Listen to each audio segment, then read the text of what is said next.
Channel BHU world. मैं आशुतोष राय आज आपको बताऊंगा BSc से रिलेटेड, काउंसलिंग से रिलेटेड सारी जानकारियां और BSc मैथ्स और बायो के एक्सपेक्टेड कट ऑफ। बहुत सारी क्वेरीज आ रही थी हमारे पास कि काउंसलिंग प्रोसीजर क्या है, कट ऑफ क्या है BHU की, तो उससे रिलेटेड हम सारी जानकारी इस वीडियो में देंगे और लास्ट में हम अपनी एक्सपेक्टेड कट ऑफ भी इस वीडियो में डालेंगे। आप इसे देख सकते हैं। तो आइए शुरू करते हैं। सबसे पहले आपको bhuonline.in खोलना होगा और उस पर एक काउंसलिंग पोर्टल बना होगा। एक लिंक होगी नीचे जाके, मैं डिस्क्रिप्शन में बताऊंगा, आपको स्क्रीनशॉट दिखा दूंगा उसका। काउंसलिंग पोर्टल में जाना होगा और आपको उसको क्लिक करना होगा।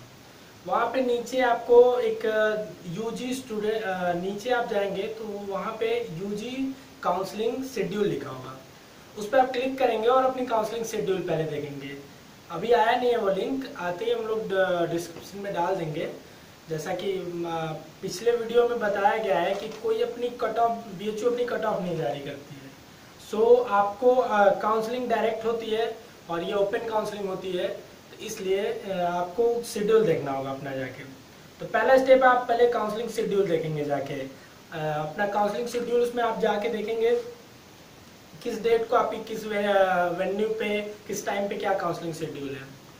उसके बाद जब आप शेड्यूल अपना देख लेंगे तो फिर आप यूजी स्टूडेंट, वही काउंसलिंग पोर्टल में ही एक यूजी स्टूडेंट लॉगिन का लिंक होगा, वहां आप जाएंगे और लिंक ओपन करेंगे और अपने जो आपने फॉर्म भरते वक्त ईमेल आईडी और पासवर्ड यूज किया था उससे आप उसमें अप्लाई करेंगे, उसको भरेंगे, फिल करेंगे। उसके बाद जब आप लॉगिन करेंगे तो आपके सामने 3 आइकन बन के आएंगे। तो उसमें क्या होता है कि आपको एक डैशबोर्ड होता है, डैशबोर्ड में आपको दिखाएगा। जैसे अभी BHU ने अभी डाला नहीं है, लिंक स्टार्ट नहीं किया है, लेकिन जैसे वो स्टार्ट करेंगे उसमें वो एक कॉल लेटर इशू करते हैं, तो उसका एक आइकन बन के वहाँ आएगा, उस पर लिखा रहेगा कि कॉल लेटर। तो आप उसे क्लिक करेंगे, डाउनलोड करेंगे, उसमें सारे रूल्स दिए रहते हैं, आप उसे पढ़ेंगे और उस कॉल लेटर में आपकी इंडेक्स, रैंक, किस दिन काउंसलिंग होनी है, किस टाइम को होनी है, किस वेन्यू पे होनी है, सब कुछ डिटेल डिस्क्रिप्शन दिया होता है। उसको आप प्रिंट करा के निकाल लेंगे।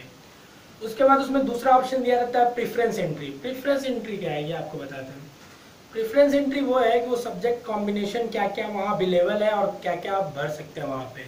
जैसे आपको मेरे पास प्रेफरेंस एंट्री वहाँ पे है, बता देता हूँ। जैसे अगर मेन कैंपस में मैथ्स के लिए 5 प्रेफरेंस एंट्री है, या तो आप PMC पढ़ सकते हैं, फिजिक्स मैथ केमिस्ट्री, या PMK पढ़ सकते हैं, फिजिक्स मैथ कंप्यूटर साइंस, या PMS पढ़ सकते हैं, या PMG पढ़ सकते हैं, या SMK पढ़ सकते हैं, स्टैटिक्स मैथ और कंप्यूटर साइंस। तो इन सब, और बायोलॉजी के लिए भी 5 ऑप्शंस है। या तो आप BZC पढ़ सकते हैं, बॉटनी जूलॉजी केमिस्ट्री, BCI पढ़ सकते हैं, बॉटनी केमिस्ट्री इंडस्ट्रियल, या तो आप GGC पढ़ सकते हैं, ज्योग्राफी जियोलॉजी केमिस्ट्री, या तो BGC पढ़ सकते हैं, बॉटनी जियोलॉजी केमिस्ट्री, या ZC साइको, जियोलॉजी केमिस्ट्री और साइकोलॉजी। तो ये सब प्रेफरेंस एंट्री होता है। इसको इसलिए ये रैंक के हिसाब से मिलता है। जैसे आप फर्स्ट प्रायोरिटी किस ग्रुप को चाहते हैं और क्या ऑनर्स चाहते हैं, तो ये आप सोच समझ के भरिएगा कि आपको क्या पढ़ना है और उस रैंक के हिसाब से वो अलॉट करते हैं। अगर आपको एलिजिबल होगा तो उसी प्रेफरेंस एंट्री के आधार पे ही वो आपको अलॉट करेंगे वो ग्रुप। इसी तरह 5 जो इसका मैं एक वो डिस्क्रिप्शन में डाल दूंगा, कौन कौन से ग्रुप अवेलेबल है, क्या क्या नहीं है, और कौन कौन से मेन कैंपस में मैथ्स के लिए ग्रुप अवेलेबल है यहाँ पे, और कौन कौन से MMB में है मैथ्स के लिए, बायो के लिए अवेलेबल है। वो चीज़ें हम आपको डिस्क्रिप्शन में डाल देंगे, आप देख लीजिएगा। उसके बाद क्या होता है, जब आप कॉल लेटर इशू कर लेंगे, उसमें इंडेक्स दिया रहेगा, रैंक दिया रहेगा, काउंसलिंग शेड्यूल। तो काउंसलिंग में क्या होता है आपको बता दूँ। काउंसलिंग इसका होता है डॉक्यूमेंट वेरिफिकेशन। जैसे आप अपने सारे डॉक्यूमेंट्स लेके जाएंगे वहाँ पे, जो वेन्यू दी रहेगी, जो डेट, उस डेट को आप डॉक्यूमेंट्स लेके जाएंगे और वहाँ पे आप रिपोर्ट करेंगे। वहाँ बहुत अच्छे टीचर रहते हैं आपके, बहुत हेल्पफुल टीचर रहते हैं, हेल्प करेंगे आपकी चीज़ों में। तो आपको क्या क्या डॉक्यूमेंट्स ले जाने मैं बता देता हूँ। काउंसलिंग के दिन आपको 12th का मार्कशीट और सर्टिफिकेट, 10th का मार्कशीट और TCCC, अगर कास्ट सर्टिफिकेट है तो वो आपको ले जाना है, और एडमिट कार्ड ले जाना बहुत जरूरी है, ओरिजिनल, ये बात याद रखिएगा। और ये चीज़ आपको लेके जानी है। फिर आपका जब डॉक्यूमेंट वेरिफिकेशन हो जाएगा तो आप हमेशा पोर्टल चेक करते रहिएगा, अपना काउंसलिंग पोर्टल, उसमें लॉगिन करके हमेशा चेक करते रहिएगा। तो उसमें ही आपको एक लिंक आ जाएगी, एक टैब आइकन आ जाएगी कि आपको ये कॉलेज, ये आपको ये ग्रुप अलॉट हो गया है, आप फी पे कर सकते हैं। 2 दिन की डेडलाइन मिलती है, उन्हीं 2 दिनों में आपको फी पे करना पड़ेगा, क्योंकि जिस दिन आपको मिलेगा, इसलिए आप रेगुलर चेक करते रहें। तो आप जब फिर उसमें आपको मान लीजिए आपने बीजेडसी पहली प्रायोरिटी भरी और आपको बीजेडसी मिल गया, या आपने पहली बीजेडसी भरी, दूसरी जीजीसी भरी, ऐसे भरी और आपको प्रायोरिटी तीसरी मिल गई, तो आप उसको फी पे कर दीजिए। तो उसमें फिर एक ऑप्शन आता है अपग्रेडेशन का और लॉक का। तो आप अगर आप चाहते हैं कि इससे ऊपर वाला प्रेफरेंस आपको मिले तो आप अपग्रेडेशन के लिए डाल दीजिए, लेकिन आपको फीस पे करनी देनी होगी। फिर इस तरह आपका कॉलेज में एडमिशन हो जाता है। उसके बाद क्या होता है कि अगर आप ही के जब आप वहाँ डॉक्यूमेंट वेरिफिकेशन कराएंगे तो वहीं आपसे पूछते हैं आपको हॉस्टल चाहिए नहीं चाहिए। अगर आपका बीएचयू से 8 किलोमीटर के दूर घर है तो आपको हॉस्टल बीएचयू देती है रैंक के बेसिस पे, तो आप वहाँ बता टिक करवाएंगे यस मुझे चाहिए, तो वो देते हैं। उसके बाद उसमें कुछ दिनों बाद एक लिंक आएगा, एक आइकन आएगा आपके डैशबोर्ड में हॉस्टल का, अगर आपको अलॉट होता है तो, कि इस दिन को फी पे करिए और इस दिन को जाइए आप वहाँ पे उसका डॉक्यूमेंट्स वगैरह लेके। तो आप हॉस्टल की फ़ी भरेंगे वहाँ पे, और ऑनलाइन पेमेंट होता है सब कुछ। आप चालान से भी कर सकते हैं जाके बीएचयू ऑफिस से वहाँ पे एलटीसी पे, और या तो आप ऑनलाइन भी कर सकते हैं फ़ी पे।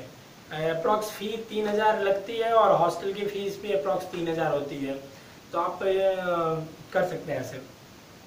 उसके बाद क्या होता है कि आप वहाँ जब हॉस्टल की फ़ी पे कर देते हैं तो आप जाएंगे उसी वेन्यू पे, और डोजियर फॉर्म होते हैं हॉस्टल की, और वो हॉस्टल का फ़ी रिसिप्ट जो होता है उसे लेके जाएंगे और उसे वहाँ जमा करेंगे, सबमिट करेंगे, तो वो आपको हॉस्टल अलॉट कर देता है। फिर आप हॉस्टल जाके की ले लीजिए और फिर आपको हॉस्टल मिल जाता है।